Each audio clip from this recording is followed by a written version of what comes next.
12월 8일 화요일 말씀 묵상 시작하겠습니다. 안녕하십니까? 수원에 있는 좋은우리교회 한승환 목사입니다. 오늘 우리가 함께 살펴볼 본문은 역대하 29장 1절부터 19절까지입니다. 오늘 본문은 역대기 역사의 정점을 차지하고 있는 그 유명한 히스기야 왕에 대한 이야기입니다. 히스기야 왕은 최악의 위기 가운데 왕위에 오르게 됩니다. 외적으로는 형제 국가이자 바로 지리상으로 바로 위에 위치한 북이스라엘이 그 신학의 타락으로 인해서 하나님께서 아수르를 통해서 심판하시거든요. 그래서 멸망당하게 되고요. 또 이러한 아수르의 승리는 남유다에게까지 위협이 되게 됩니다. 또 내적으로는 그 선왕인 아하스 왕의 악행으로 종교적으로 타락할 뿐만 아니라요. 성전 제사까지 마비된 최악의 상태에서 시작하게 됩니다. 오늘 본문은 정치적으로나 종교적으로 최악의 상태에서 왕이 된 히스기야가 이러한 난관을 어떻게 극복하는지에 대해서 말하고 있습니다. 히스기야는 신실한 이스라엘 왕들이 그랬던 것처럼요. 역시나 종교개혁을 통해서 난관을 극복하기 시작합니다. 왕이 된 직후 바로 성전문을 열고 보수하고요. 제사장들과 레위인들을 소집해서 성결과 또 성전 정화를 명령합니다. 오늘 본문 5절부터 11절은 히스기야 왕의 기조설교입니다. 히스기야는 현재 처한 어려움이 하나님 보시기에 악을 행하며 하나님을 버리고 얼굴을 돌려 성소를 등지고 성소에 불을 끄고 분향하지 않았으며 제사를 드리지 않았기 때문이라고 설교합니다. 어제 살펴봤던 것처럼요. 히스기야 아버지인 아하스 왕은 성전의 문을 닫고 제사를 드리지 않았었습니다. 요새 주일마다 성막에 대한 말씀을 들은 분들은요. 우리가 요새 주일마다 성막에 대해서 이야기하잖아요. 그 말씀을 들은 분들은 이런 구절을 들을 때 성막의 등불과 향은 꺼지면 안 되는데 하고 생각이 드실 겁니다. 그렇죠? 몇천 년이 지나 이미 성막도 없고 또 성막을 본 적도 없고 또 구약의 법도 잘 모르지만 정말 하나님을 사랑해서 말씀을 공부한 것만으로도 이런 생각이 드는데요. 하물며 구약 시대를 산 신실한 백성이라면 이렇게 이런 어떤 성전에 대한 것들을 법대로 또 제사를 드리지 않고 그 법대로 하지 않는 것이 얼마나 크나큰 죄인지를 이미 다 알고 있었을 것입니다. 그리고 그러한 죄가 하나님의 진노를 일으켰고 또 유다는 아직도 그러한 진노 아래 있었죠. 히스기야는 이러한 진노를 면하기 위해서 성전을 정화하고 다시 예배를 회복을 명령하는 것입니다. 그런데 히스기야가 성전 척결을 명령하는 장면에서요. 그런 오늘 본문에서 주목할 만한 점이 있습니다. 바로 히스기야 왕은 신명기 18장 5절에 근거해서요. 레위인들도 제사장들처럼 하나님 앞에 서서 수종하며 섬기며 분향하도록 선택되었음을 강조합니다. 레위인들과 제사장들을 동등하게 정의하는 이러한 언급은요. 레위인들을 제사장에 수종드는 자로 간주하는 성경의 다른 기록들과 큰 대조를 이룹니다. 이것이 바로 역대기의 특징 중 하나입니다. 역대기 저자가 히스기야의 종교개혁 중 레위인과 제사장의 차별에 대한 언급을 기록하는 것은요. 이러한 차별의 역사가 히스기야 시대뿐만 아니라 역대기 저자 시대까지 여전히 존재했음을 의미하죠. 이러한 차별 뒤에는 제사장과 레위인들의 갈등 역시 숨겨 있었을 것입니다. 히스기야 왕은 기소 설교를 통해서요. 제사장들과 레위인들이 하나님의 일꾼으로서 동등함을 선포합니다. 동시에 앞으로 시행되는 개혁의 과제 중 하나로 레위인들의 처우 개선이 있어야 할 것을 그것과 결부되어야 할 것을 요구하죠. 이러한 히스기야의 명령에 따라 레위인들은 부지런히 자신을 성결케 하고 성전 정화에 참여하게 됩니다. 제사장들 역시 이 명령에 따라 성전으로 향하고 제사장들은 성전 안쪽을 레위인들은 성전 바깥쪽을 정화합니다. 오늘 본문 17절부터 19절은요. 이처럼 제사장들과 레인들이 협력하여 성전을 정화하고 더럽혀진 성전 기물도 성결케 하는 것으로 마무리되고 있습니다. 오늘 본문은 다시 한번 예배의 중요성에 대하여 생각하게 합니다. 오늘 본문이 그 히스기야 왕의 조상들의 그 종교적인 죄 중에 성전과 예배에 대한 홀대를 지적하고 있잖아요. 이로 인해서 하나님의 진노를 초래했는데 오늘 본문에서는 이 진노를 하나님께서 유다와 예루살렘에 진노하시고 내버리사 두려움과 놀라움과 비웃음거리가 되게 하신 것으로 표현하고 있습니다. 개혁은 항상 과거와 또 오늘의 잘못을 깨닫는 데부터 시작합니다.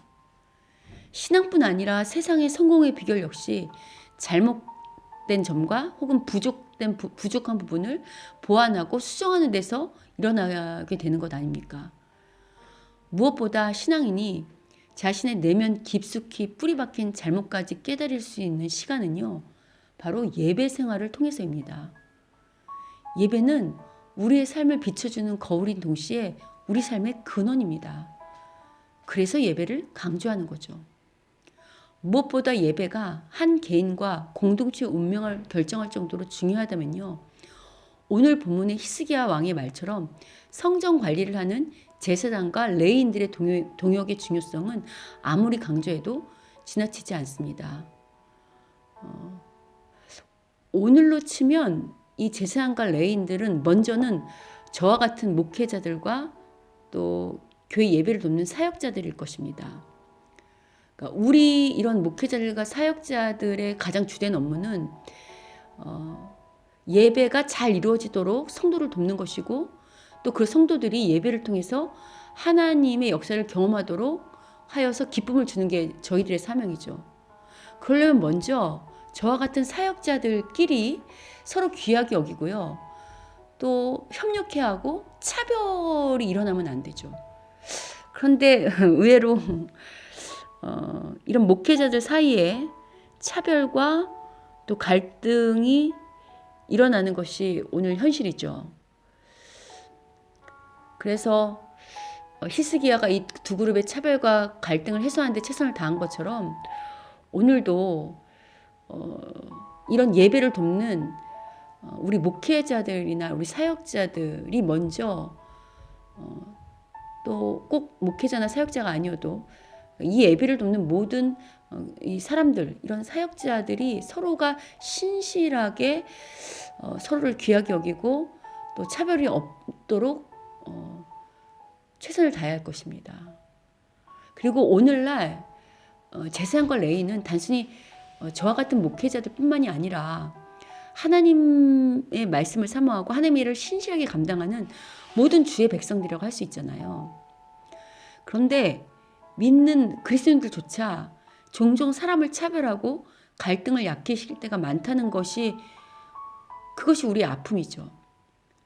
분명 교회 안에서는 거룩하게 기도도 하고 찬양도 하는데 교회를 나서서 가정이나 직장, 사회에 돌아가면 돌변하는 그리스도인들의 이야기 얼마나 많이 듣게 됩니까? 요새 법무부와 검찰의 갈등에 대한 뉴스가 날마다 쏟아지고 있죠. 안타까운 것은요, 대부분의 뉴스가 마치 한편의 어떤 기득권, 특별한 권력을 유지하는 자들의 종처럼 치우쳐서 보도되고 있다는 것입니다. 이러한 잘못된 보도가, 이런 가짜 뉴스들이 우리 사회의 갈등을 더 조장하고 있죠. 이처럼 편파적이고 가짜 뉴스를 쏟아내는 기자들 속에도, 그리고 어떤 그런 권력 혹은 그런 특권층에게 붙어서 그들을 대변하는 이런 가짜 기자들 속에도요, 그리스도인들이 있지 않을까요? 또 엘리트 의식을 가지고 자신들만은 특별 대우를 받기를 원하는 여러 그룹들이 오늘날 우리 사회에 존재하잖아요. 그리고 그런 특별 대우를 받기를 원하는 그룹들 때문에 우리 약자들, 또 일반 시민들이 고통받는 일이 얼마나 많이 있습니까? 그런데 그런 엘리트 의식을 갖고 특별 대우를 받기 원하는 그 그룹들 속에도 분명히 그리스도인들이 있잖아요. 저는 그런 모든 그룹 속에 속한 그리스도인들이요, 히스기야처럼 정신을 좀 차렸으면 좋겠습니다. 이 코로나 위기에 교회 문이 열리고 예배를 드렸다고 해서 모든 예배가 하나님이 받으신 예배가 아님을 기억하길 원합니다. 진정한 예배자라면요, 오늘 본문의 히스기야처럼 마땅히 개혁해야 할 잘못된 사회 구조나 시스템에 대하여 개혁을 시도합니다. 여러분, 남유다 시대에 아하스 왕이 제사를 금할 때 분명 그게 잘못된 것을 아는 많은 자들이 있었음에도 불구하고, 많은 하나님 믿는 백성들이 있음에도 불구하고 왜 입을 다물었을까요? 괜시리 나섰다가 불의를 당하기가 싫었겠죠. 또는 자신이 누리고 있는 기득권을 놓기가 싫었을 것입니다. 한편으로 무섭고 두려워서도 이기도 했었을 것이고요. 그런데 여러분, 그렇다고 침묵하면 안 됩니다.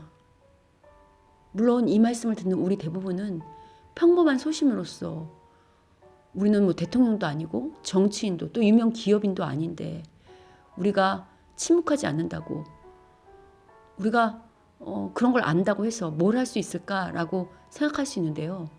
그렇게 생각하지 마시고요. 우리 주위에 있는 아주 사소하고 잘못된 관습들부터 바꾸려고 힘쓰고 애쓰는 자들이 되어보자고요. 요새는 초등학교에서부터 왕따와 차별이 난무하고 있다, 난무하는 세상이 아닙니까? 어디서부터 어떻게 고쳐야 할지 모르는 이 악하고 혼란한 시대를 살고 있지만요. 오늘 우리 자신부터, 우리 주위부터, 또 우리 자녀 아이들에게부터 부당한 차별과 갈등에 대하여 그것을 침묵하면 안 되고, 그런 것들을 개혁하고 그런 것들을 바꾸려고 힘쓰는 그런 우리들이 되었으면 참 좋겠습니다. 만약 내가 속한 가정과 교회와 직장에 이런 부당한 차별과 갈등이 존재하고 있다면요, 이를 위해 기도하고 이곳부터 정화해 나가려고 애쓰는 우리가 되면 좋겠습니다. 이처럼 삶에서 진정한 모든 분야에서 신실한 개혁을 일으키는 그런 참된 예배자가 될 때 우리가 속해 있는 공동체에 두려움과 놀라움과 비웃음거리가 사라지는 하나님의 역사가 일어나게 될 것입니다. 부디 불의에 침묵하지 말고요, 오늘 본문의 히스기야처럼 신실한 주의 백성들의 개혁을 통해서 우리 삶의 두려움과 놀라움과 비웃음거리가 사라지는 하나님의 은혜가 나타나는 오늘 하루가 되시기를 주님의 이름으로 축원합니다.